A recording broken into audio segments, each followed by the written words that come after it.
Welcome to Security Boulevard, the cybersecurity podcast from the Futurum Group. Each episode explores a variety of topics within cybersecurity and the technologies behind it. You can find us on securityboulevard.com, the Security Boulevard YouTube channel, TechStrong TV, and all of your favorite podcast platforms. Before we jump into today's fun topic, let's meet the guests, starting with our good friend Alan. Alan, it's good to see you again.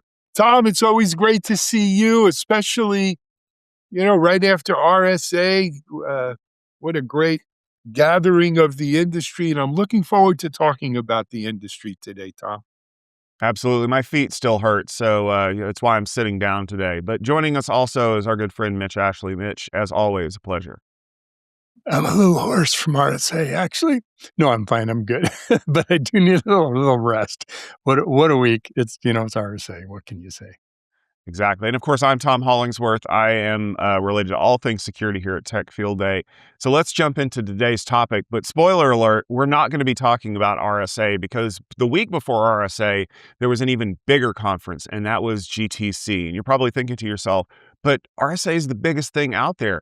I would say that maybe GTC has started becoming the destination for people to talk about a lot of other things in the industry. But as luck would have it, GTC was filled with a lot of discussion around security. And that's the topic for today's episode because it looks like NVIDIA is building a security ecosystem inside of their world domination plans for AI. And it's honestly not surprising, given the amount of conversation that we've had about AI over the last couple of years, that while a lot of press has been going to companies like Anthropic or OpenAI or Google for creating models and creating images of people with multiple fingers and things like that, the real dark horse in this for a while was NVIDIA, because they were let's call it what it is. They were the arms dealer for all of those people, providing GPUs, providing networking infrastructure, providing all of the things necessary to generate AI, everything. And now Jensen Huang and his leather jacket, and yes, his leather jacket is a sentient being at this point. It has been imbued with the power of AI. It's They the are Steve both Jobs black shirt. Exactly, it is. Turtleneck, it is.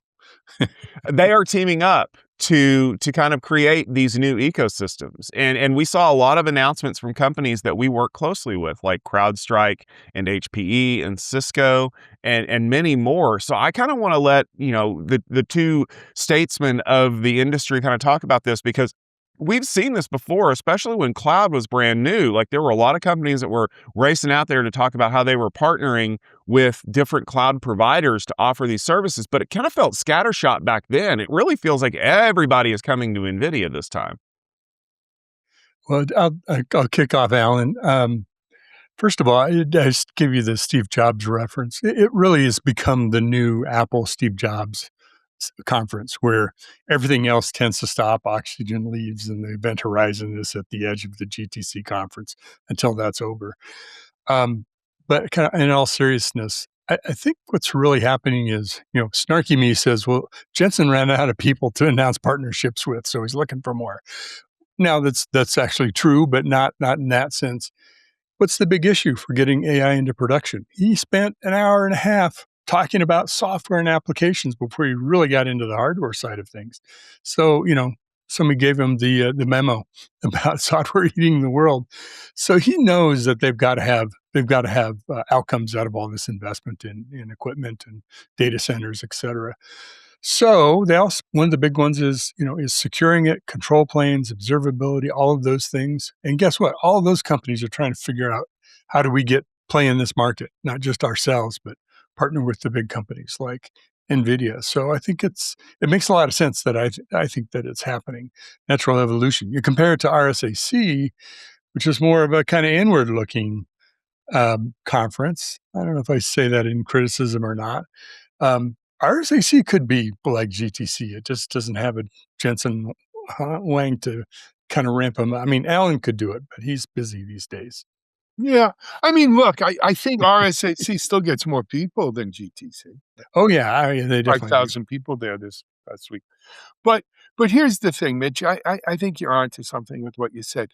This has become the new Apple, black turtleneck. I got the world in my palm with this phone kind of thing.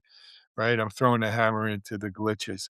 But you got to give Jensen and his leather jacket credit because they do well over there. They're a great learner of history. They've seen the Jobs script. They've seen the Apple script. They've also, though, seen, and I firmly believe this, they've seen the cloud roll out. Remember, you're right, NVIDIA was the gamer and then the crypto chip. So they're very familiar with those communities. So they're being really smart. Jensen also knows that as big as a lead they have in GPUs, as we move to inference, they don't have that M word, that monopoly or that big a lead on the rest of the audience. And he realizes that as much as we think NVIDIA and we think chips, it's all about software. It's about owning the software stack for inference and AI use. And that's what this year's GTC was about, right? Exactly We what it got was the about. stack. The stack, and by the way, the stack is headed up by, or at the pinnacle, at the top of the stack is the agent that does all of these things. And we're going to own the agent all the way down that stack. But learning from the cloud industry rollout, we can't, he can't go it alone. As big as the $5 trillion he has, in market cap is, he can't do it alone. And they did an amazing job in rolling out a full ecosystem, of which cyber is a good piece of it, as it should be. But let's be clear, Tom, you rattled off some big names, right? Mitch, you got it too, right? Some big names. From cyber, the two biggest ones for me were the CrowdStrike JFrog, which is now, a DevSecOps or a security company as well. Fortinix, Cohesity, there were a number of folks that had direct announcements And with them. then, Cisco was there and HPE was there and, the usual suspects. So you got to give them credit for assembling this ecosystem, not just cyber, but the whole package. Right? This is what Apple did. When I launched that iPhone, how many apps are you going to have, Steve? Tens of thousands. We have 3 now, but there'll be tens of thousands, right? And Mitch, remember our friend Andrew Greeley, who's over at Armis now. By the way, Armis had something at this GTC. Oh, they did. Okay. But remember, Andrew used to say, there'll be thousands of these, mate, right? He had he has an Australian accent. He was a big iPhone. Australian dude. That's the key here, guys. But let's dig in, if you don't mind, Tom and Mitch. Let's talk a little bit about, well, what do you got to do to secure this stuff? What exactly is CrowdStrike and JFrog and HPE and all these folks doing? And I think that's important. It's coupled too with, because I want to get into that, but they made their own announcements. They announced Open Shell, which is an environment, open source environment to run your on-premise or in the cloud, wherever the GPUs are, to secure if you want to run OpenClaw or run anything else, right? It's just kind of, I want to say containerized, but it's this walled garden that meets enough.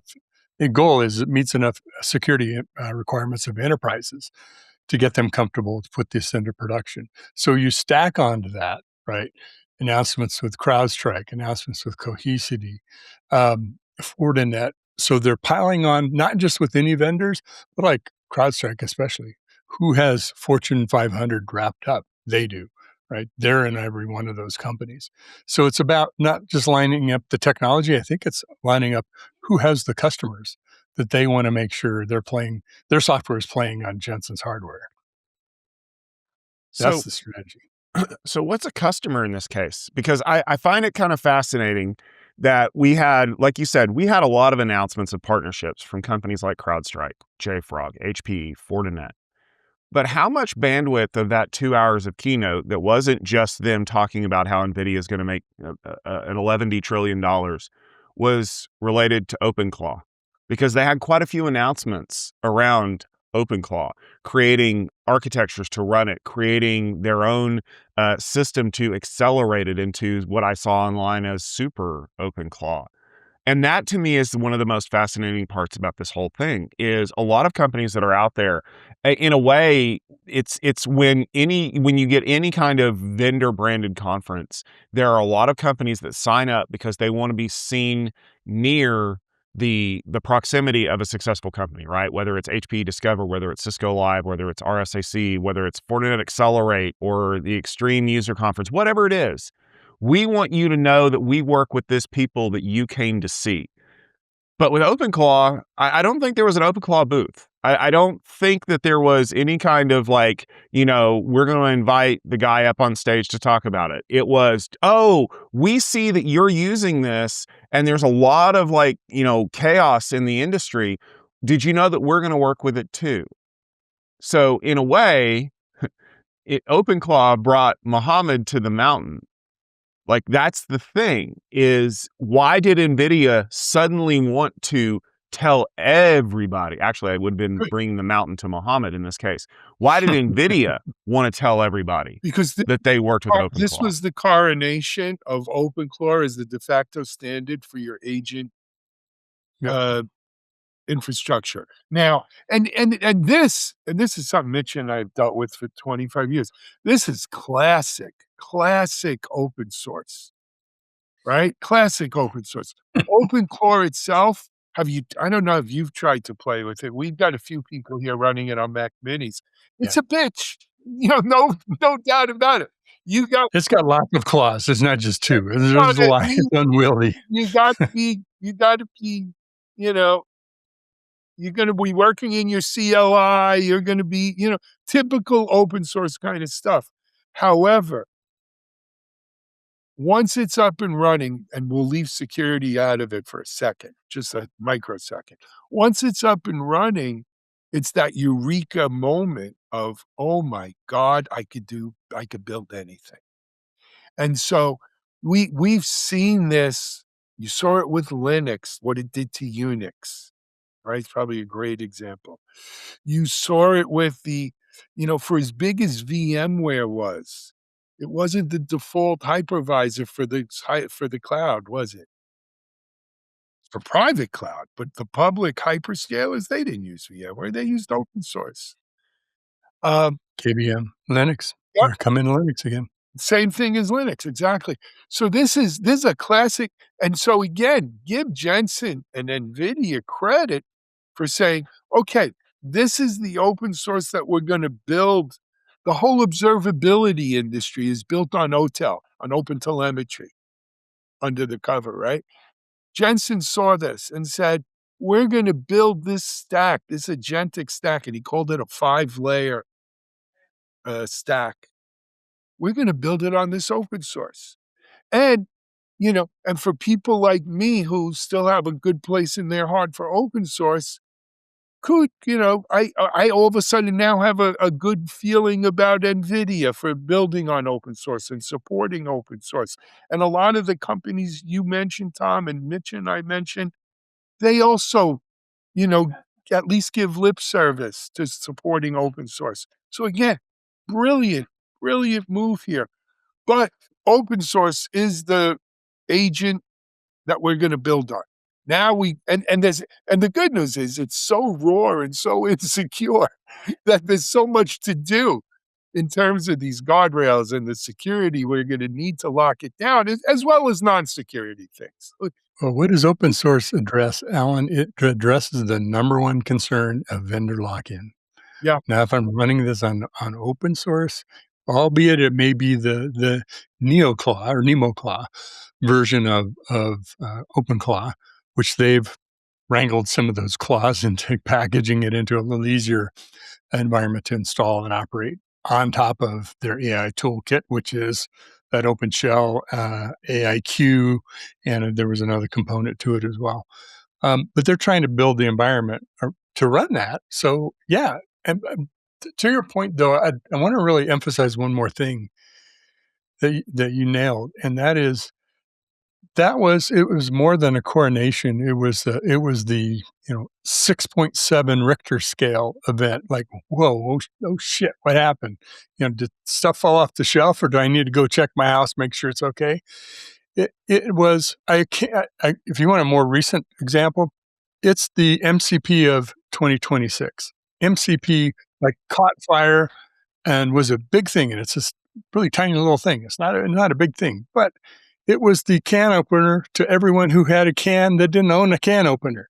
It was just like now everybody could get to access their agents, their models, get access to tools and data. That's what OpenClaw is. And you wrote a nice piece. I appreciate you quoted me on the piece about there will be 1,000 recreations of or innovations of OpenClaw. It will spawn generations of new things, and that's exactly what Jensen announced.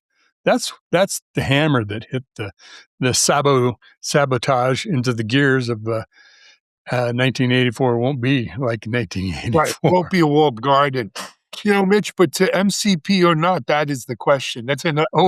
That's another. Joint article. You can check that out. I think it's on platformengineering.com. Yeah. But let's peel the onion back a few layers here and get into some details for our listeners. I want to talk specifically about JFrog for a second. So they announced something called the JFrog Agent Skills Registry, which is designed to provide a secure trust layer, right, for AI workflows and development. And that JFrog Agent Skills Registry actually integrates into the NVIDIA OpenShell runtime, which NVIDIA announced at GTC. So it's an important part there. They have an certified NVIDIA AIQ blueprint, as well as automated security scanning now for that. And one other thing in regards to the MPC, they actually announced the first MPC registry, Mitch, where you can now download and check, what MPC you have and what it's going on there. So JFrog was certainly very, very busy here. Let's talk a little bit about CrowdStrike too, though. They announced a major partnership embedding Falcon, the Falcon platform, right? Directly into NVIDIA's agent toolkit as well. So, this agent toolkit is the Swiss Army knife of using, in this case, OpenClaw, but there's going to be OpenClaw compatible agents built off the open source. Right? So, Alan, let me talk about that real quick, because I think that that's a brilliant move by NVIDIA. Oh, yeah. Because, but for the reason of it opens a new market for them. Because one of the problems that we have to deal with a lot in the security space is authorization and risk management, right? How many times have we heard or seen something in the news about a company that did something and then it turns out, oh, well, you weren't actually supposed to do that? Shadow AI, shadow IT, we've heard that for years. A lot of organizations, especially heavily regulated ones like finance or government or healthcare, they only buy off the approved vendor list. How many times have we heard you never got fired for buying company X, whoever that company is, IBM, Cisco, whoever? By embedding Falcon in their toolkits, what they're basically saying to companies that are very on the Herman Cain, nobody jumps out of an airplane because it might crash kind of thing, risk factor of 0. If Falcon is embedded in here and you're already approved to use Falcon as your scanning tool or your prevention tool, well, you're already approved to use Falcon. Why can't you just use our stuff because it works with Falcon?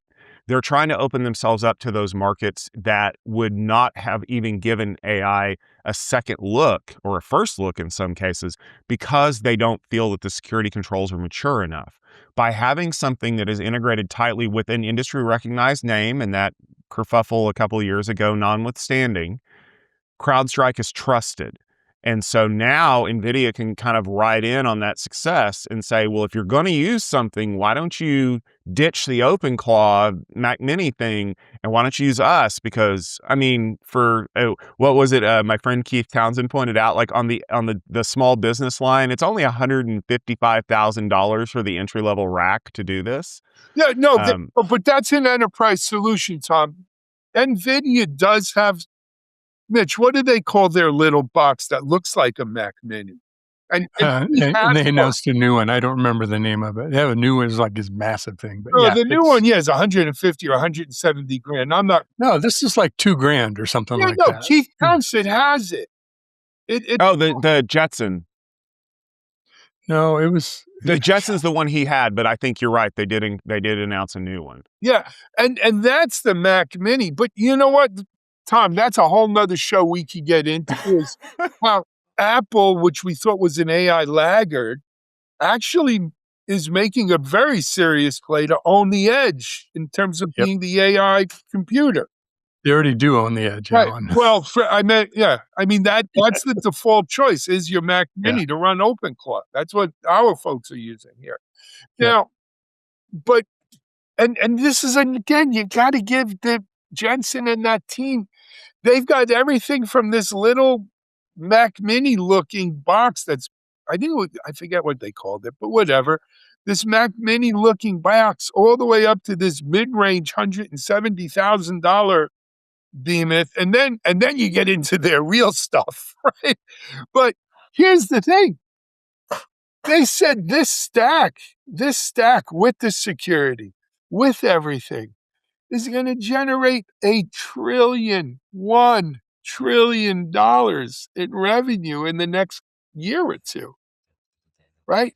How do you justify a $5 trillion company? Well, when you got $1 trillion in revenue coming out of this stack, that might justify a $10 trillion company. I'm not a stockbroker. Don't take my advice. But this seems to be a real boon to NVIDIA's thing. Here's another play, though. Tom, you mentioned this as part of this agent toolkit. And Mitch, I'll throw it out at you too. Is the agent toolkit another name for a marketplace? Maybe we should get Alex Smith from Futurum in here on agent toolkit become a marketplace, because it seems like everyone's putting their stuff into the agent toolkit, and they'll probably be competing things, right? You could use this for that or that for that. So I'll let Mitch go first, because I bet you I know what he's going to say, and I bet mine is the opposite.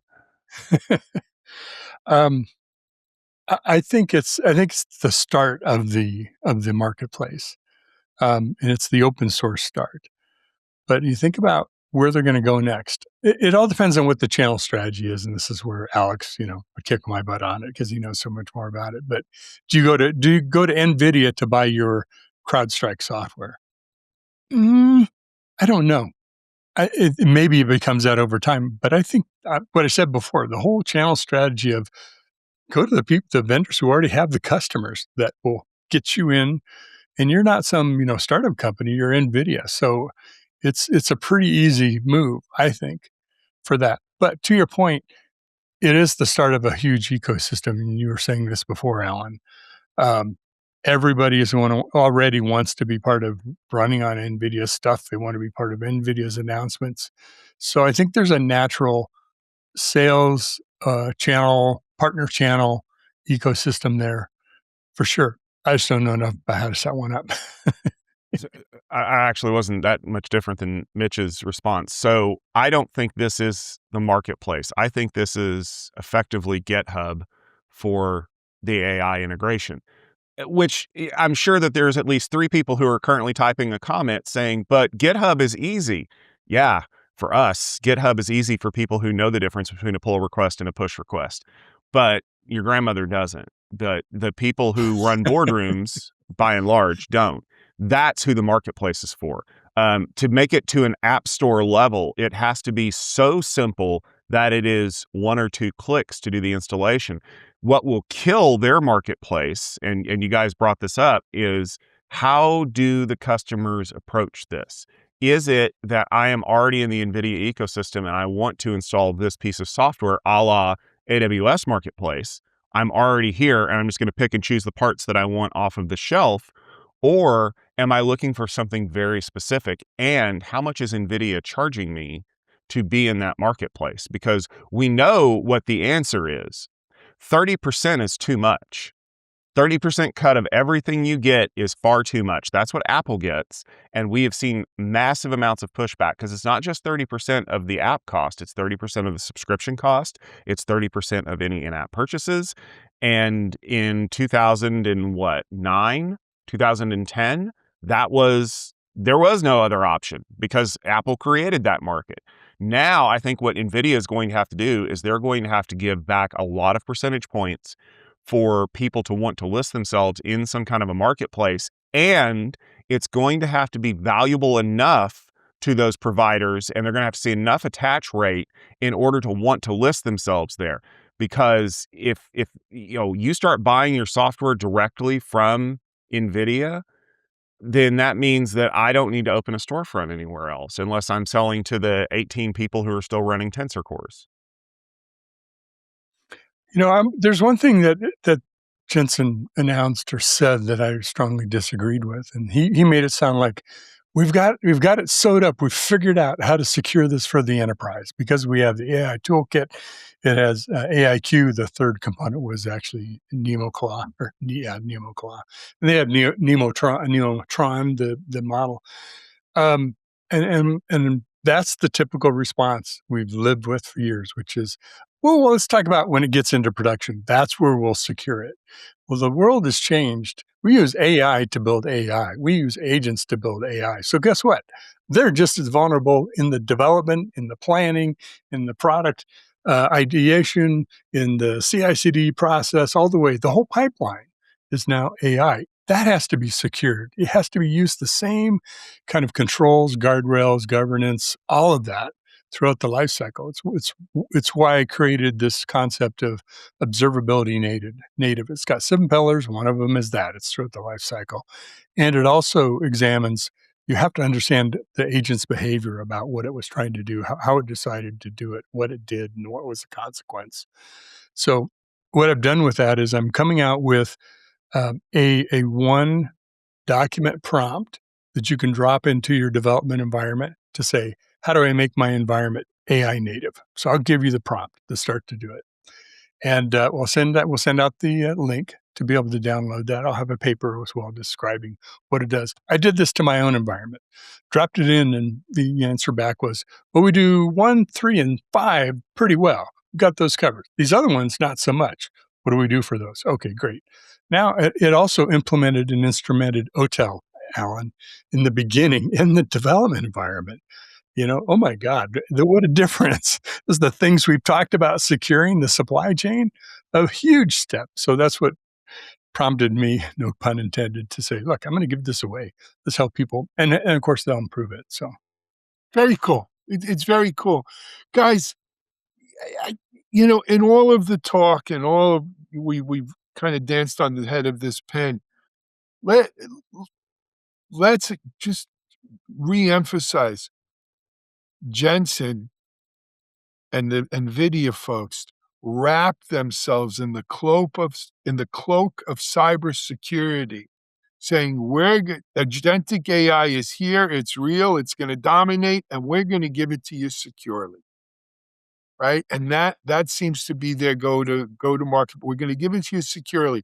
They didn't talk about walled gardens a la Apple, though it may in fact be a walled garden. We'll have to see how this plays out. But they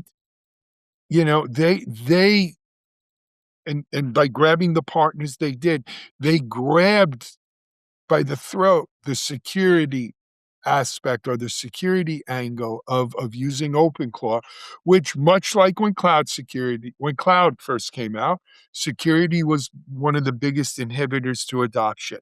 And we're hearing the same thing around OpenClaw, and NVIDIA is looking to own that. So you got to just applaud them and say, hey, well done.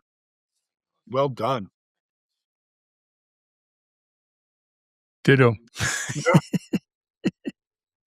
Well, I agree that agentic is going to happen and it needs to be secured.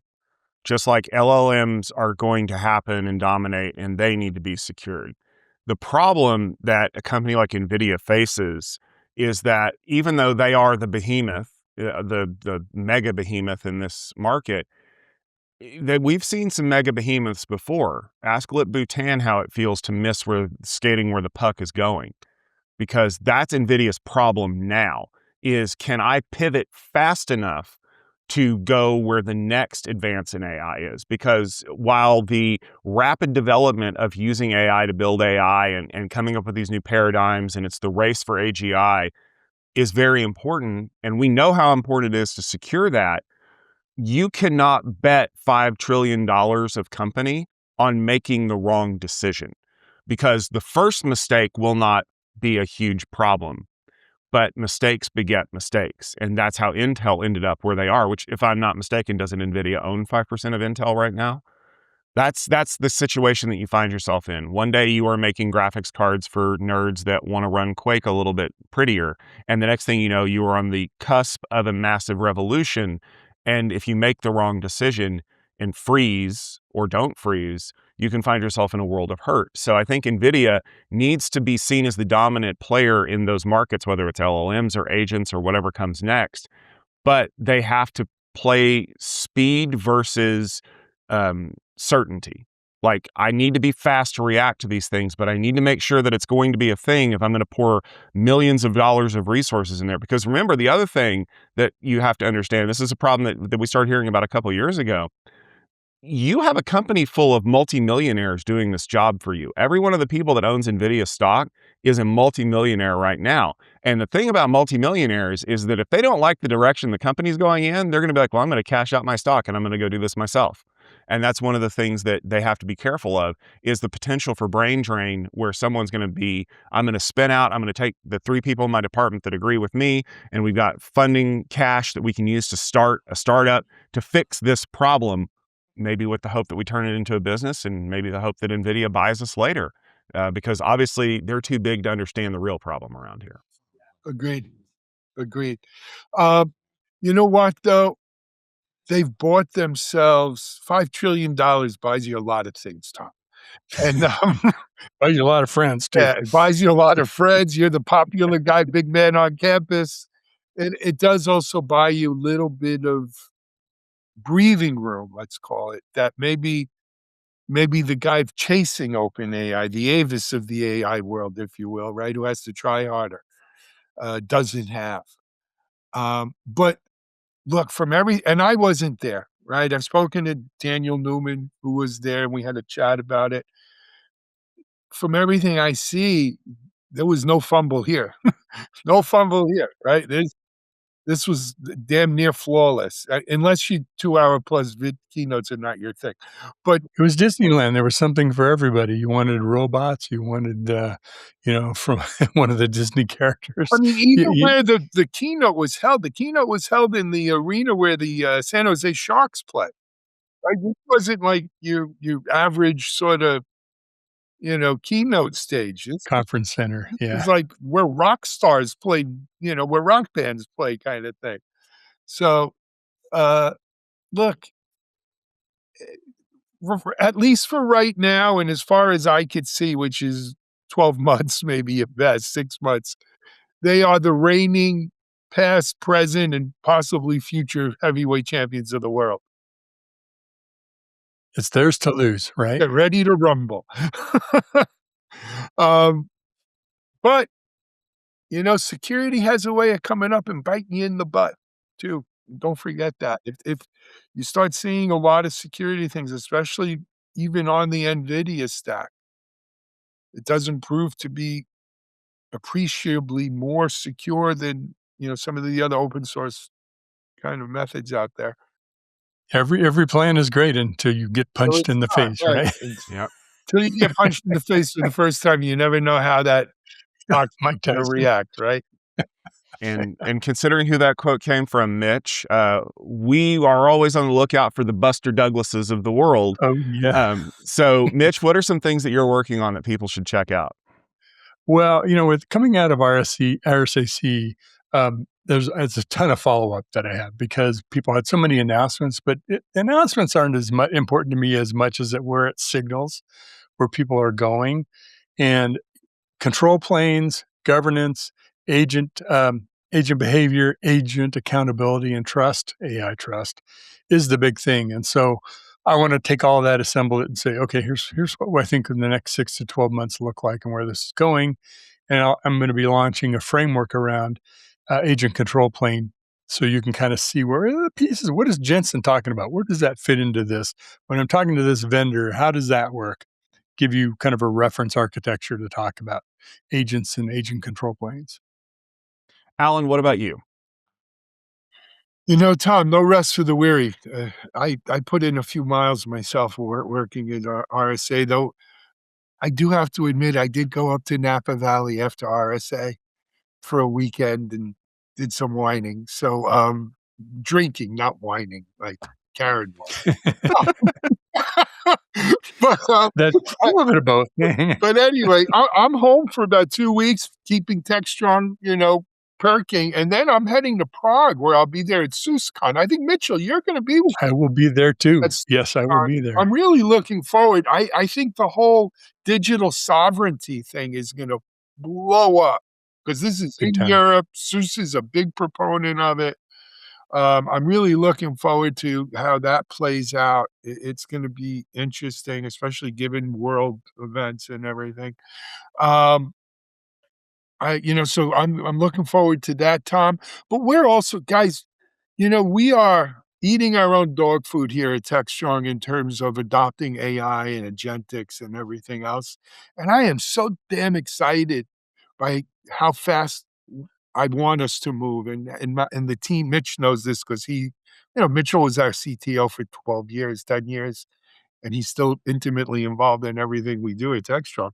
And we are ready to run and run fast. So You are. watch out. You're becoming an AI native Yeah, agentic company. We are now. an AI native tech media company. Go figure. Yeah. So that's what's going on here, my friend.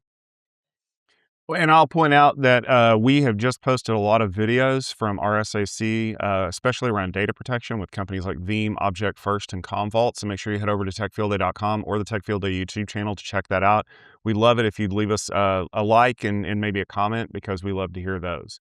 But the other thing we love is that we love that you listen to this episode of the Security Boulevard podcast. And of course, if you enjoyed listening to Alan and I rant and rave about things and Mitch trying to figure out who to agree with, please subscribe on YouTube if you're not already, or in your favorite podcast application of choice so you don't miss any episodes when you're out riding your bike or mowing your yard. We would love it if you would share this episode with others because that's what helps the show grow. A good recommendation from a friend is the best kind of podcast recommendation there is. This podcast is brought to you by SecurityBoulevard.com and the Futurum Group. If you want to check out our show notes as well as past and possibly even future episodes, you know where to go, SecurityBoulevard.com, the TechStrong TV website. Or if you haven't already downloaded the TechStrong TV app, you should because I am watching your downloads. I can do that. I'm a security guy. It's available on Apple TV, Roku, or pretty much any smart device. If you are still on social media, may God have mercy on your soul, but you can check us out over on X, Twitter, and LinkedIn. Just look for Security Boulevard. That's Security BLVD because vowels are for losers. And we have a lot more content out there for you. Thank you very much for tuning in, and we'll check you out next week.